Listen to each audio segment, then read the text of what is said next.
To me, the first time I voted was a huge milestone.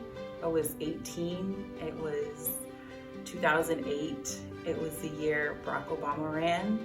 When we were growing up as children, my family expressed the importance of voting. My parents voted.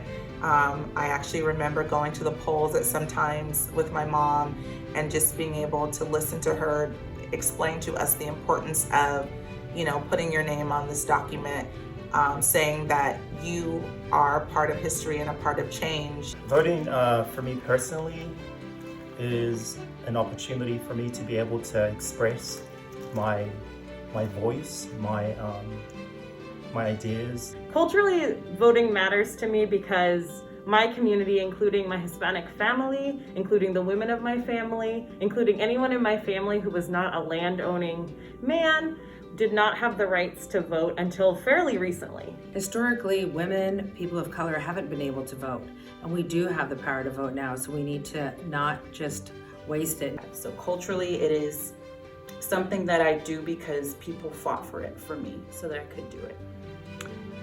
To me, voting means more than just going to the poll and checking a box. It means that I was able to represent those before me that weren't able to exercise that right. And so this is really a relatively recent phenomenon. And so I want to honor my family and my community with the way that I use my voice. My mother's Mexican American, my father's Black, and I'm a woman.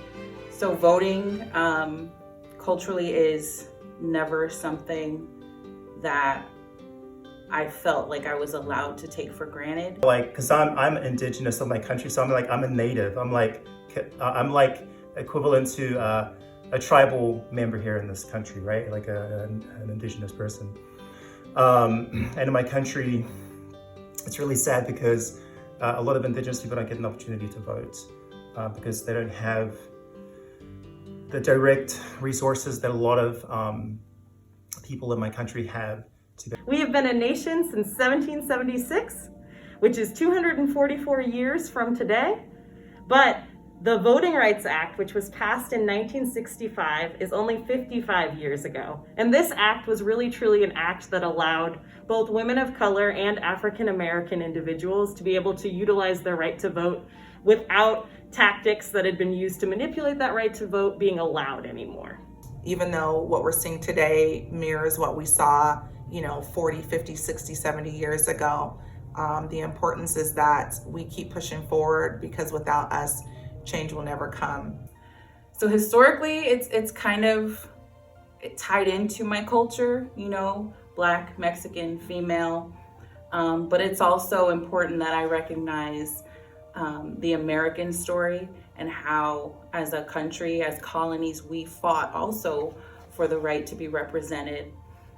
But this is an amazing opportunity to be able to see through the lens of our forefathers, of historically how things were created to become a law or to become the system it is today.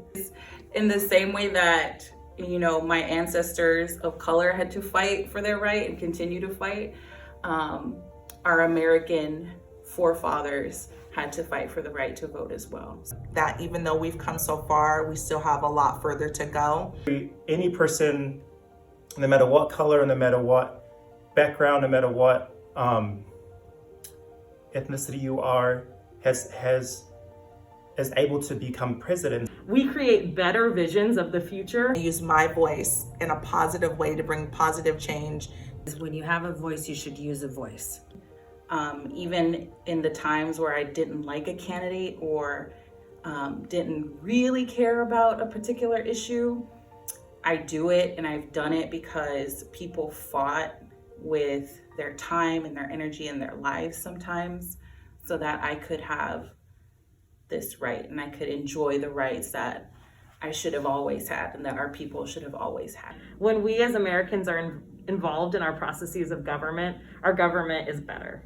You can help make necessary changes to our communities. And not everyone's going to have the same opinion and we're going to have different sides, but that's okay.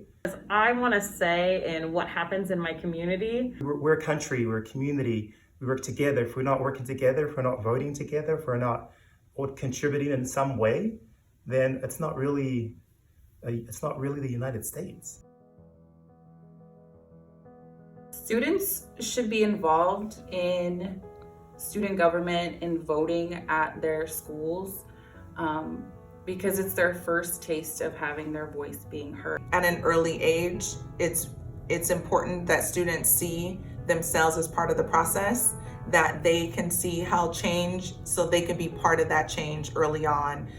Getting involved in your school community, having a voice, using that voice to elevate and educate other people in your community and your school community about the importance of what they say and the changes that can happen in their school is extremely important. So this is your chance, by having your own government and your own schools, by getting your voices heard and your ideas put out there. Student government is so important because it teaches us that dissent and dialogue are such important processes. And when we're students, we have to think about the ways that we can make a difference. And it might just be within your school. Start early, start learning about the government so that when you get older, you remember some of the information that you received in middle school and high school on government and the roles and duties and process and the system that makes up the government. So You have an opinion and you rarely get to get heard. So making sure that kids, no matter your age, no matter your grade, no matter where you come from, no matter your economic background or your social economic status, that you be an effective member of your community by exercising your vote and gravitating towards those and expressing their right as well to vote.